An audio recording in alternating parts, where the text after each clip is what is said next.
Udah? Ya. Bismillahirrahmanirrahim. Assalamualaikum warahmatullahi wabarakatuh. Waalaikumsalam. Salam sejahtera bagi kita semua. Salam, Om Swastiastu. Namo Buddhaya. Salam kebajikan. Mati mau mati.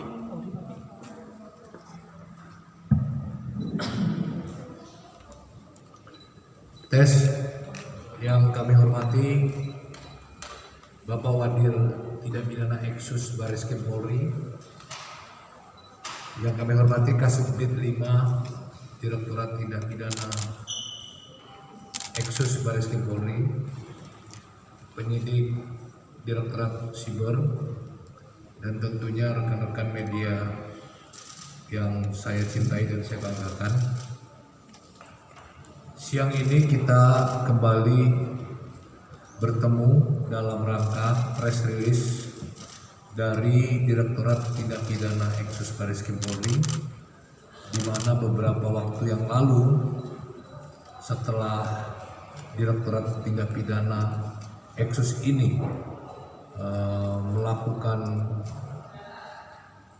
pengungkapan yaitu edisi cash, dan beberapa waktu lalu telah melakukan pengungkapan penipuan, penggelapan tindak pidana pencucian uang dengan modus obligasi fiktif, obligasi Dragon atau obligasi Cina.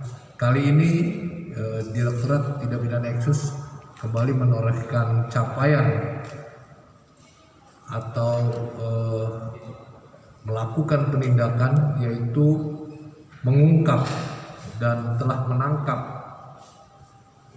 para tersangka kasus penipuan, juga tindak pidana pencucian uang, tindak pidana perlindungan konsumen, dan juga tindak pidana yang melanggar Undang-Undang Informasi Transaksi Elektronika dengan modus para tersangka yang ditangkap menggunakan aplikasi yang mereka namakan RP Cepat, di mana aplikasi ini menawarkan pinjaman online melalui internet, di mana modusnya menjanjikan kepada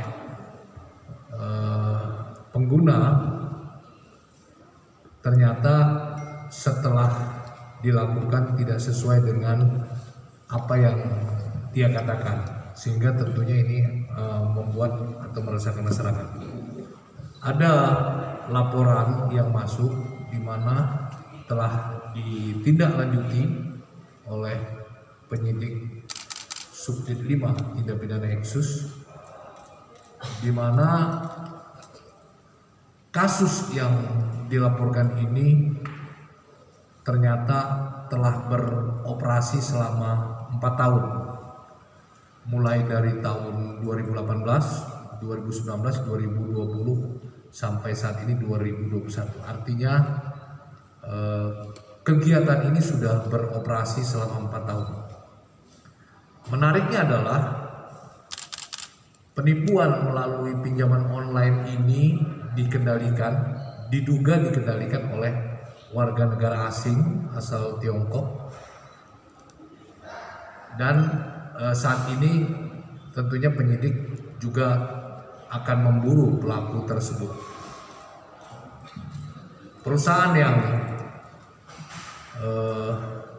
beroperasi ini adalah PT SCA, saya ulangi, PT SCA. Nanti lebih jelasnya akan dijelaskan oleh Wadir maupun Kasubdit. Pada kesempatan ini tentunya saya menghimbau kepada seluruh masyarakat agar hati-hati, waspada dalam melakukan transaksi, khususnya transaksi pinjaman online. Ada dua aspek yang perlu diperhatikan dalam pinjaman online. Yang pertama adalah aspek legal Aspek legal ketika akan melakukan transaksi online, maka harus diketahui dulu apakah perusahaan atau peminjam legalitas dari perusahaan itu legal atau tidak, mendapat izin tidak dari OJK. Kemudian yang aspek yang kedua adalah aspek logis, masuk akal atau tidak, masuk logika atau tidak pinjaman yang diberikan. Ada yang mengiming-iming memberikan pinjaman murah, pinjaman dengan bunga rendah, ternyata tidak, sehingga banyak dari korban penipuan. Ini banyak ya aplikasi-aplikasi pinjaman online yang juga merupakan tindakan yang melanggar akses ya, sehingga kita tiba-tiba diberikan SMS untuk melakukan pinjaman online tersebut. Sekali lagi, ini merupakan himbauan kepada seluruh masyarakat, khususnya pengguna atau pemakai handphone, agar tidak terjadi lagi. Ini memang sedikit, tetapi korbannya sangat banyak. Kalau diperkirakan korban daripada penipuan ini bisa dipastikan mencapai ribuan. Namun yang melapor memang kita lihat nanti sudah berapa. Untuk lebih jelasnya kami persilakan Bapak Wadir Tindak Pidana Eksus untuk menyampaikan rilisnya. Silakan Pak. Baik, terima kasih Pak Kabak Penum atas waktu yang disampaikan. Rekan sekalian, sore hari ini kami menyampaikan atau merilis sebuah kasus yang berhasil diungkap oleh Direktorat Tindak Pidana Ekonomi Khusus terkait dengan pinjol atau pinjaman online. Pinjaman online ini sangat meresahkan masyarakat, meskipun korbannya ataupun yang menjadi korban sini kerugiannya kecil. Namun disampaikan oleh Pak Kabak Penum tadi adalah sangat banyak. Yang diungkap saat ini adalah pinjol dengan dengan nama RP cepat. Tetapi masih banyak lagi yang melaporkan terkait dengan pinjol tersebut. Dan sampai hari ini anggota kami masih melakukan proses penyelidikan dan pengukuran di berbagai daerah.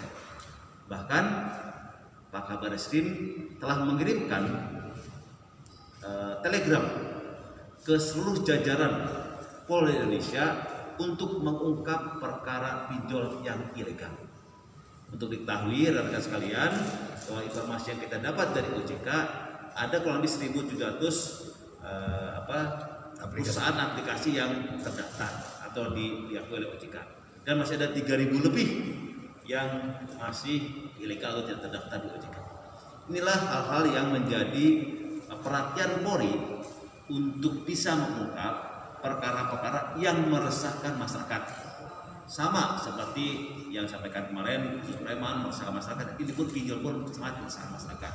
Bahkan ada beberapa korban yang meminjam uang beberapa ribu saja, kemudian diteror dengan foto-foto yang vulgar, dengan menginformasikan ke teman-temannya, ke keluarganya, bahkan sampai ada yang stres akibat pinjaman yang tidak benar ini. Dalam pengungkapan hari ini, kami menginformasikan kepada masyarakat bahwa aplikasi RP Cepat ini tidak ada izinnya.